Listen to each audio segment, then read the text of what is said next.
To impulse നമ്മൾ നോക്കാൻ പോകുന്ന എഡിബിൾ വാക്സിൻസ് എന്നുള്ള ചാപ്റ്റർ ആണ്. സോ എഡിബിൾ വാക്സിൻ, അതെ, കഴിക്കുന്ന വാക്സിൻ എന്ന് തന്നെയാണ് ഉദ്ദേശിച്ചിട്ടുള്ളത്. അതായത് നമുക്ക് ബേസിക്കലി വാക്സിൻ എടുക്കണമെങ്കിൽ എങ്ങനെയാണ് തുള്ളി മരുന്ന് പോലെയോ അല്ലെങ്കിൽ ഇഞ്ചക്ഷൻ പോലെയോ ഒക്കെ ആയിരിക്കും, അല്ലെങ്കിൽ നേസലിലൂടെ ആയിരിക്കും അല്ലെ. എന്നാൽ ആഹാരം കഴിക്കുന്നത് പോലെ തന്നെ ഒരു എഡിബിൾ വാക്സിൻ കഴിക്കാൻ പറ്റിയാൽ എത്രത്തോളം നല്ലതാണ് എന്നുള്ളതാണ്. ബിക്കോസ് സൈഡ് എഫക്റ്റ് കുറവാണ്, അല്ലെങ്കിൽ സൈഡ് എഫക്റ്റ് ഇല്ല എന്ന് വേണമെങ്കിൽ പറയാം. ലോ കോസ്റ്റ് ആണ്, ആർക്കും അഫോർഡബിൾ ആണ്, പെട്ടെന്ന് റെപ്ലിക്കേറ്റ് ചെയ്യാൻ പറ്റുന്നതാണ്. അപ്പൊ അതുകൊണ്ടാണ് ഈ ഒരു എഡിബിൾ വാക്സിൻ റെവല്യൂഷൻ എന്ന് പറയുന്നതും, അല്ലെങ്കിൽ ആ ഒരു റെവല്യൂഷൻ ഇത്രയും പ്രാരംഭം കൊള്ളാനും കാരണമായിട്ടുള്ളത്. സോ ബേസിക്കലി എഡിബിൾ വാക്സിന്റെ കൺസെപ്റ്റ് ആണ് ആര് കൊണ്ടുവന്നു, എന്തായിരുന്നു എന്ന് പറഞ്ഞുതരാം. സോ ചാൾസ് അഡ്സൺ എന്ന് പറഞ്ഞ പുള്ളിക്കാരനാണ് എഡിബിൾ വാക്സിൻ എന്ന് പറയുന്ന ഒരു വാക്ക് തന്നെ പുള്ളിക്കാരൻ കൊണ്ടുവരുന്നത്. 1990കളിലാണ് ഇതിന് ഒരു പ്രാരംഭഘട്ടം തുടങ്ങുന്നത്.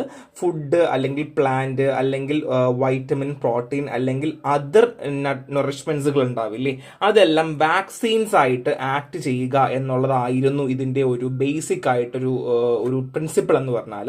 സോ ഡെഫിനേഷൻ നോക്കാം. Food typically plant that produce vitamin, protein or most other nutrient acting as A vaccine.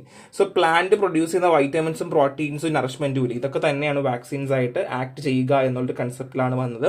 So mechanism, oral injection stimulate both mucosal and humoral immune system. So നമ്മൾ ഓറലി കഴിക്കുമ്പോൾ നമ്മുടെ മ്യൂക്കോസലും ഹ്യൂമോറൽ ഇമ്മ്യൂൺ സിസ്റ്റം എന്ത് ചെയ്യുന്നു, activate ആകുന്നു അല്ലെങ്കിൽ stimulate ആകുന്നു എന്നൊരു മെക്കാനിസമാണ് ഇതിൽ ചെയ്തുകൊണ്ടിരുന്നത്. കറന്റ് ഡെവലപ്മെന്റ് പറയുവാണെങ്കിൽ measles, cholera, food and mouth disease, hepatitis B and C ഒക്കെ ആണെങ്കിൽ പ്രോഗ്രസ് ആയിക്കൊണ്ടിരിക്കുവാണ്. സോ ഫെർദർലി ഇനി നമുക്ക് വരുമ്പോൾ ഹോസ്പിറ്റലിൽ പോയി ഇഞ്ചക്ഷൻ എടുത്ത് കയ്യിൽ കുത്തേണ്ട ആവശ്യമൊന്നും വരില്ല. എഡിബിൾ വാക്സിൻസ് ഉണ്ടായിരിക്കും, മാർക്കറ്റിൽ പോവുക, വാങ്ങുക, കഴിക്കുക, അത് മാത്രമേ വേണ്ടി വരുള്ളൂ കേട്ടോ.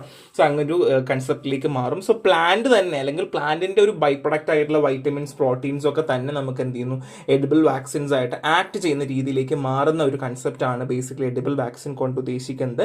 ബെനിഫിറ്റ്സ് എന്താണ്? കോസ്റ്റ് എഫക്റ്റീവ് ആണ്. കാര്യം എന്ന് വെച്ചാൽ നമുക്കിത് സ്റ്റെറിലൈസ് ചെയ്യേണ്ട ആവശ്യമില്ല, അല്ലെങ്കിൽ വെറുതെ നട്ടെടുത്താൽ മതിയല്ലോ. നടുക, വളർത്തുക, എടുക്കുക, കഴിക്കുക, അതല്ലേ വേണ്ടുള്ളൂ. പിന്നെ സ്റ്റോർ ചെയ്യാനും ഡിസ്ട്രിബ്യൂട്ട് ഭയങ്കര എളുപ്പമാണ്. റെഫ്രിജറേറ്ററിലൊന്നും വെക്കേണ്ട ആവശ്യമില്ല. വാക്സിനൊക്കെ റെഫ്രിജറേറ്റർ വെക്കുമ്പോൾ വെക്കേണ്ട ആവശ്യമില്ല. പെട്ടെന്ന് അഡ്മിനിസ്റ്റർ ചെയ്യാൻ പറ്റും. ഒരാൾക്കടുത്ത് കഴിച്ചാൽ മാത്രം മതി, അല്ലെങ്കിൽ ഒരു ഇഞ്ചക്ഷൻ സ്റ്റെറൈൽ ചെയ്യുന്നത് പോലെ കുത്തുക, അങ്ങനത്തെ പരിപാടികളൊന്നും വേണ്ട. സൈഡ് എഫക്റ്റ് ഭയങ്കര കുറവാണ് എന്നുള്ളതാണ്. So low risk of allergic reaction ആണ് എന്നുള്ളതാണ്. ഇനി അഡ്വാൻറ്റേജ് പറയുവാണെങ്കിൽ പ്രൊഡക്ഷൻ ഭയങ്കര കോസ്റ്റ് എഫക്റ്റീവ് ആണ്. കാര്യം ഒരു ബയോസേഫ്റ്റി സ്റ്റാൻഡേർഡ്സ് പോലെ, അല്ലെങ്കിൽ ഇപ്പോൾ എക്സാമ്പിൾ ഈ വാക്സിൻസ് ഒക്കെ ഉണ്ടാക്കുന്ന റൂമിനകത്ത് കയറണമെങ്കിൽ മറ്റേ കുപ്പായൊക്കെ ഇട്ടിട്ട് തലയൊക്കെ ചീകി മുടിയൊക്കെ കയറ്റി ഏപ്രണൊക്കെ ഇട്ടിട്ടല്ലേ നമുക്ക് കയറാൻ പറ്റുള്ളൂ. ഒരു പാടത്തോ അല്ലെങ്കിൽ വരമ്പിലോ കയറുന്ന അങ്ങനെ ആവശ്യമുണ്ടോ? ഇല്ല അല്ലേ. അപ്പൊ അതുകൊണ്ട് തന്നെ പ്രൊഡക്ഷൻ എന്ന് പറയുന്നത് ഭയങ്കര ലോ കോസ്റ്റ് ആയിരിക്കും, സ്റ്റോറേജ് ലോ കോസ്റ്റ് ആയിരിക്കും, അഡ്മിനിസ്ട്രേഷനും ലോ കോസ്റ്റ് ആയിരിക്കും. ആർക്കും എടുത്താൽ കഴിച്ചാൽ മാത്രം മതി ഉണ്ടാവും. അപ്പം ഇങ്ങനെയുള്ള കുറെ അഡ്വാൻറ്റേജസ് ഇതിനകത്ത് ഉണ്ട് എന്നുള്ളതാണ്. ഇനി ഹെൽത്ത് ബെനിഫിറ്റ്സ് പറയുവാണെങ്കിൽ ഫാർമ ഫുഡ്, അതായത് എഡിബിൾ വാക്സിൻസിനെ നമ്മൾ ഫാർമ ഫുഡ് എന്നാണ് പറയുക. അതായത് അസുഖങ്ങൾക്ക് എഗെയിൻസ്റ്റ് ആയിട്ട് ഫൈറ്റ് ചെയ്യാനുള്ള കഴിവ് ആർക്കുണ്ട്? ഈ ഒരു എഡിബിൾ വാക്സിൻസിനുണ്ട്. ഇനി എഫിഷ്യന്റ് വെക്ടേഴ്സ് ആണ്. പ്ലാന്റ്സ് ഒക്കെ ഒരു എഫിഷ്യന്റ് വെക്ടേഴ്സ് ആയിട്ട് വാക്സിൻ പ്രൊഡക്ഷനിൽ ആക്ട് ചെയ്യുകയാണ് ചെയ്യുക. നമുക്ക് എല്ലാവർക്കും അറിയാം, ഗോ ഗ്രീൻ എന്ന് പറയുന്നത് തന്നെ ഒരു മുദ്രാവാക്യമായിട്ട് ഉപയോഗിക്കുന്ന ഒരുപാട് ആൾക്കാരുണ്ട്. കാര്യം ഗ്രീനറി എന്ന് പറയുന്നത്, അല്ലെങ്കിൽ ഗ്രീൻ പ്ലാന്റ്സ് എന്ന് പറയുന്നത് എല്ലാവർക്കും താല്പര്യമുള്ളൊരു കാര്യമാണ് അല്ലേ. So next one is reduce contamination risk. അതായത് നമുക്ക് എല്ലാവർക്കും അറിയാം, ഒരു ഇഞ്ചക്ഷൻ എടുക്കുക അല്ലെങ്കിൽ ഒരു വാക്സിൻ എടുക്കുക എന്ന് പറയുമ്പോൾ സ്റ്റെറിലൈസേഷൻ മെയിൻറ്റെയിൻ ചെയ്യേണ്ടത് വളരെ അത്യാവശ്യമാണ്. ക്രോസ് കണ്ടാമിനേഷൻ ഉണ്ടാകാൻ പാടില്ല, ഈവൻ ദോ അല്ലെങ്കിൽ ഒരുപാട് ബുദ്ധിമുട്ടുകളൊന്നും വരാൻ പാടില്ല. പക്ഷെ ഇവിടെ plant virus cannot impact human. അത് പ്ലാന്റിൽ ഉണ്ടാവുന്ന അല്ലെങ്കിൽ പ്ലാന്റിന്റെ ബോഡിയിൽ ഉണ്ടാവുന്ന വൈറസുകൾ മനുഷ്യനെ ഒരു രീതിയിലും ബുദ്ധിമുട്ടിക്കത്തില്ല. നമുക്ക് എല്ലാവർക്കും അറിയാം, ഇപ്പം കുതിരയിലും അല്ലെങ്കിൽ കുരങ്ങനിലും ഒക്കെ പല വാക്സിൻസ് ഡെവലപ്പ് ചെയ്യാറുണ്ട്. സോ അവരുടെ ബോഡിയിൽ വൈറസിന്റെ അംശം ഉണ്ടെങ്കിൽ നമ്മളെ ബാധിക്കും. കാര്യം എന്തുകൊണ്ടാണ്? നമ്മളെ ഒരു ജനറ്റിക് ഫാക്ടർ ഏകദേശം അവരുടെ ക്രോസ് ലിങ്ക്ഡ് ആണ് അല്ലെ. അപ്പൊ അതുകൊണ്ട് തന്നെ ഈ ആനിമൽ വൈറസിൽ ഉണ്ടാവുന്ന കണ്ടാമിനേഷൻ പോലെ നമുക്ക് എന്ത് ചെയ്യില്ല, ഒരിക്കലും പ്ലാന്റ് വൈറസ് കണ്ടാമിനേഷൻ ഉണ്ടാകില്ല എന്നുള്ളതാണ്. ആൻഡ് സെക്കൻഡ് ജനറേഷൻ വാക്സിൻസ് ആണ്. Random stimulation of M cell lead to possible of second generation vaccine. നമ്മുടെ എം സെൽസിനെ റാൻഡംലി ഇങ്ങനെ നമ്മൾ സ്റ്റിമുലേറ്റ് ചെയ്തുകൊണ്ടിരിക്കുന്നത് കൊണ്ട് തന്നെ നമുക്ക് സെക്കൻഡ് ജനറേഷൻ വാക്സിൻ്റെ ഒരു ഉത്ഭവം ഉണ്ടാവാനുള്ള ചാൻസും കൂടുതലാണ് എന്നുള്ളതാണ്. Pharma food efficient vector reduce cross contamination and second generation വാക്സിൻ്റെ ഇംപ്ലിമെൻറ്റേഷനും നമുക്ക് എഡിബിൾ വാക്സിൻ കൊണ്ട് നമുക്ക് ഉണ്ടാക്കിയെടുക്കാൻ പറ്റും എന്നുള്ളതാണ്. സോ എന്താണ് സെക്കൻഡ് ജനറേഷൻ വാക്സിൻ? അതായത് ഇപ്പോൾ എക്സാമ്പിൾ നമ്മളെ ബോഡിയിൽ നമ്മൾ ഫാർമ ഫുഡ് അല്ലെങ്കിൽ ഈ ഒരു ഫാർമ ഫുഡ് കഴിക്കുന്ന സമയത്ത് ഫാർമ ഫുഡ് കാരണം ഉണ്ടാകുന്ന ഒരു ഫാക്ടർ ഉണ്ടാവുമല്ലോ, അല്ലെങ്കിൽ ഫാർമ ഫുഡ് നമുക്ക് നമ്മളെ ബോഡി വരുമ്പോൾ ഏത് രോഗത്തിന് എഗെയിൻസ്റ്റ് ആണോ നമുക്ക് ഉണ്ടാക്കുന്ന, അല്ലെങ്കിൽ ഇപ്പോൾ ഒരു ആന്റിബോഡി ആന്റിജൻ റിയാക്ഷൻ എന്നൊക്കെ പറയുന്നത് പോലെ നമുക്ക് ഉണ്ടാക്കുന്ന ഒരു ഫാക്ടറില്ലേ, ആ ഫാക്ടറിനാണ് നമ്മൾ സെക്കൻഡ് ജനറേഷൻ വാക്സിൻ എന്ന് പറയുക. ആ ഫാക്ടർ ഏതെന്ന് കണ്ടുപിടിച്ചാൽ തന്നെ നമുക്കൊരു വാക്സിൻ ആക്കി എടുത്തുകൂടെ, അത് തന്നെ മറ്റുള്ളവർ കുത്തിവെച്ചാൽ പോരെ. അപ്പൊ അതിനുമുള്ള ഒരു ഓപ്ഷൻ എന്ത് ചെയ്യുന്നുണ്ട് ഈ എഡിബിൾ വാക്സിൻസിൽ ഉണ്ട് എന്നുള്ളതാണ്. ലിമിറ്റേഷൻ ഉണ്ട് കേട്ടോ, ഡോസേജ് അൺസർട്ടനിറ്റി. ഒന്ന് ആലോചിച്ച് നോക്കി, ഉരുളക്കിഴങ്ങാണ് നമ്മുടെ വാക്സിൻ ആയിട്ട് തരുന്നതെന്ന് വെച്ചോളൂ, എത്ര ഉരുളക്കിഴങ്ങ് കഴിക്കണം, എത്ര കിലോ കഴിക്കണം അറിയാൻ പറ്റുമോ? ഇല്ല അല്ലേ. ആൻഡ് സ്റ്റാൻഡേർഡൈസേഷൻ ചാലഞ്ച്, അതായത് എല്ലാ പ്ലാന്റ് ടിഷ്യൂവിലും പ്രോപ്പർ ആയിട്ടുള്ള സ്റ്റാൻഡേർഡ് ആയിട്ടുള്ള ആന്റിജൻ ഉണ്ടോ ഇല്ലയോ നമ്മൾ എങ്ങനെ ഉറപ്പ് വരുത്തും, എത്ര ഉണ്ടാവും നമ്മൾ എങ്ങനെയാ കണക്ക് കൂട്ടുക? അപ്പൊ പറ്റില്ല അല്ലേ. പിന്നെ റിസർച്ച് നീഡ്, ഒരുപാട് റിസർച്ച് വേണം. കാര്യം ഇത് നമുക്ക് പെസ്റ്റിസൈഡ് എങ്ങനെയാണ് എഫക്ട് ചെയ്യുക, വേവിക്കുമ്പോൾ എങ്ങനെയാണ്, പച്ചരി കഴിക്കുമ്പോൾ എങ്ങനെയാണ്, നമുക്കൊന്നും അറിയില്ല അല്ലേ. അപ്പൊ അതിൻ്റെയൊക്കെ ആവശ്യങ്ങൾ നമുക്ക് ഇതിനകത്ത് വേണ്ടി വരും എന്നുള്ളതാണ്. ചലഞ്ചസ് ഉണ്ട്, ഞാൻ ഓൾറെഡി പറഞ്ഞതുപോലെ ഡോസേജ് വേരിയബിലിറ്റി ഉണ്ടാകാം, എൻവയോൺമെന്റ് കൺട്രോൾ, കാര്യം ഏത് എൻവയോൺമെന്റിലാണ് നമ്മൾ വളർത്തിയെടുക്കേണ്ടത് നമുക്കറിയില്ല. പിന്നെ ഗ്യാസ്ട്രിക് ഡീഗ്രഡേഷൻ, നമ്മൾ ഇൻസുലിൻ ഒന്നും എന്ത് ചെയ്യാറില്ല, നമ്മൾ കുടിക്കാൻ കൊടുക്കാറില്ല അല്ലെങ്കിൽ വിഴുങ്ങാൻ കൊടുക്കാറില്ല. എന്തുകൊണ്ട്? നമ്മൾ വയറ്റിൽ പോയിട്ട് നമ്മുടെ ഹൈഡ്രോക്ലോറിക് ആസിഡ് അതിന് ഡീഗ്രേഡ് ചെയ്യും, അല്ലെങ്കിൽ നമ്മുടെ വയറ്റിലുള്ള എൻസൈംസും ഒക്കെ ഡീഗ്രേഡ് ചെയ്യുന്നു അല്ലേ.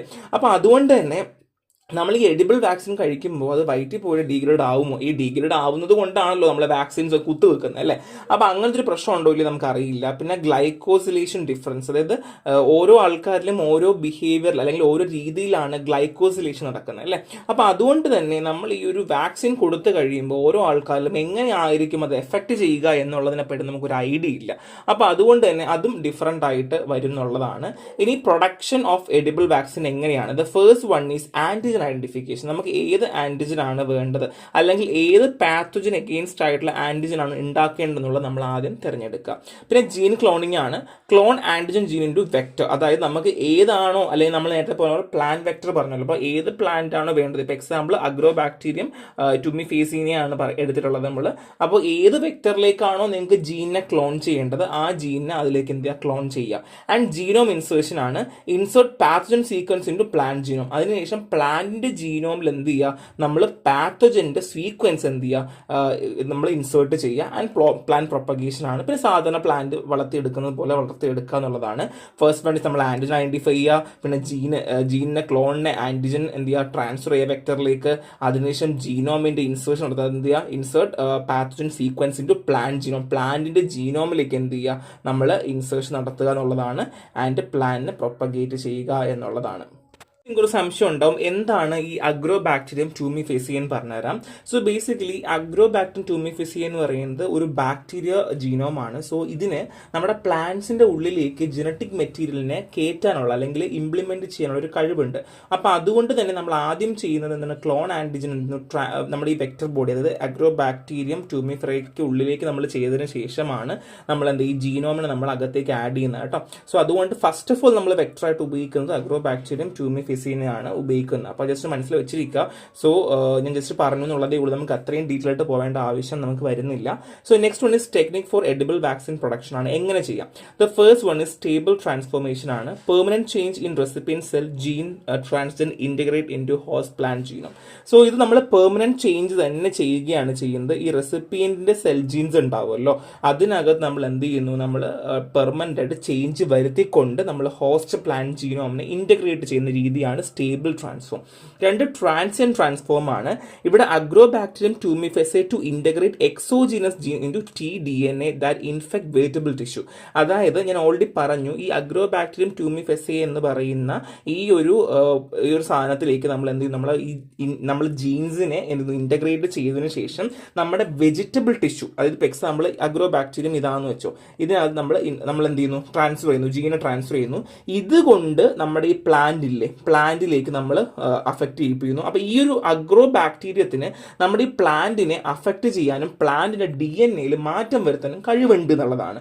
അപ്പോൾ എന്ത് ചെയ്യുന്നു, ഇത് കയറി അകത്തേക്ക് പോയിട്ട് എന്ത് ചെയ്യുന്നു, ഈ പ്ലാന്റിന്റെ TDNA മാറ്റങ്ങൾ വരുത്തിയിട്ട് ഇൻഫെക്ട് ചെയ്തുകൊണ്ട് നമുക്ക് എന്ത് ചെയ്യാം, എഡിബിൾ വാക്സിൻസ് പ്രൊഡ്യൂസ് ചെയ്യും. കാരണം എന്താണ്, ഇതിനകത്ത് ഓൾറെഡി മാറി ഇരിപ്പുണ്ടല്ലോ, നമ്മൾ ഓൾറെഡി മാറ്റിച്ചിട്ടുണ്ടല്ലോ, അല്ലെങ്കിൽ നമ്മൾ ഇതിന്റെ ജീനോമിനെയൊക്കെ നമ്മൾ മാറ്റിച്ചിട്ടുണ്ടല്ലോ. അപ്പോൾ നമ്മൾ അത് തന്നെ പ്ലാന്റിലേക്ക് മാറ്റുന്ന പരിപാടിയാണ്. നമുക്ക് ഡയറക്റ്റ്ലി ട്രാൻസ്ഫർ ചെയ്യാം. ഡയറക്റ്റ്ലി ചെയ്യാണ്ട് നമ്മൾ അഗ്രോ ബാക്ടീരിയം വെച്ച് നമ്മൾ ചെയ്യുന്നു. സോ ഞാൻ പറഞ്ഞതുപോലെ അധികം ഒന്നും അതിനെ പറ്റി പഠിക്കേണ്ട ആവശ്യമില്ല, ജസ്റ്റ് മനസ്സിലാക്കി വെച്ചാൽ മതി. So next one is bombardment method ആണ്. DNA coated metal particle fired at plant cell using gene gun. So നമുക്ക് ജീൻ ഗൺസ് ഉണ്ടായിരിക്കും. സോ DNA കോട്ട് ചെയ്ത മെറ്റൽ പാർട്ടിക്കിൾസ് നമ്മളെ പ്ലാന്റിന്റെ സെല്ലിലേക്ക് ഫയർ ചെയ്യാണ് ചെയ്യുക. അങ്ങനെ ഇൻഡിപെൻഡന്റ് ജീൻ ട്രാൻസ്ഫർ നടത്തുന്നു. ഒന്നും കൂടെ പറയാം, DNA കോൾഡ് മെറ്റൽ പാർട്ടിക്കിൾസ് എന്തെന്നു പ്ലാന്റ് സെല്ലിലേക്ക് നമ്മൾ ഫയർ ചെയ്യുന്നു ജീൻ ഗണ്ണ് വെച്ചിട്ട്. അങ്ങനെ ഇൻഡിപെൻഡന്റ് ജീൻ ട്രാൻസ്ഫർ നമ്മൾ നടത്തുന്ന പരിപാടിയാണ് ബോംബാർഡ്മെന്റ് മെത്തേഡ് എന്ന് പറഞ്ഞാൽ. So next one is Agrobacterium tumefaciens method. എങ്ങനെയാണ് ഞാൻ പറഞ്ഞുതരാം. നമ്മൾ പറയാൻ പോകുന്ന അഗ്രോ ബാക്ടീരിയം ടൂമിഫെറസിന്റെ മെത്തേഡാണ് പറയാൻ പോകുന്നത്. ഇതിന്റെ ഒരു വീഡിയോ ഞാൻ കൊടുത്തിട്ടുണ്ടായിരിക്കാം. സോ നെക്സ്റ്റ് വീഡിയോ അതും കൂടെ കാണുമ്പോൾ നിങ്ങൾക്ക് ഏകദേശം ഒരു ഐഡിയ കിട്ടും കേട്ടോ. So basically first of all vector preparation നടത്തുക. ഈ അഗ്രോ ബാക്ടീരിയം ടൂമിഫെറേസി എന്ന് പറയുന്ന ഈ ഒരു സാധനം നമ്മളെ പ്ലാന്റിനെ ഡിപ്പെൻഡ് ചെയ്തുകൊണ്ടാണ് ജീവിക്കുന്നത്. അപ്പം നോർമലി പ്ലാന്റിൽ എന്തെങ്കിലും വൂണ്ടൊക്കെ ഉണ്ടാവുകയാണെങ്കിൽ അകത്തേക്ക് കയറി അത് ജീവിച്ചൊക്കെ അങ്ങനെ പോകുന്നൊരു പരിപാടിയാണ്. സോ ഈ അഗ്രോ ബാക്ടീരിയം ടൂമിഫെറേസിക്ക് നമ്മുടെ പ്ലാന്റിന്റെ ജനറ്റിക് മെറ്റീരിയലിനെ മാറ്റാനുള്ള ഒരു കഴിവും കൂടെ ഉണ്ട്. നിങ്ങൾ മനസ്സിലാക്കി വെക്കാം. So first of all vector prepare ചെയ്യണം. Neutralize T plasmid and insert homologous gene to form recombinant plasmid vector. So basically first of all നമ്മൾ എന്താ ചെയ്യേണ്ടതെന്ന് വെച്ചാൽ plasmid vector, recombinant plasmid vector form ചെയ്യിപ്പിക്കുക എന്നുള്ളതാണ്. അതെങ്ങനെ നമുക്ക് ചെയ്യാൻ പറ്റും?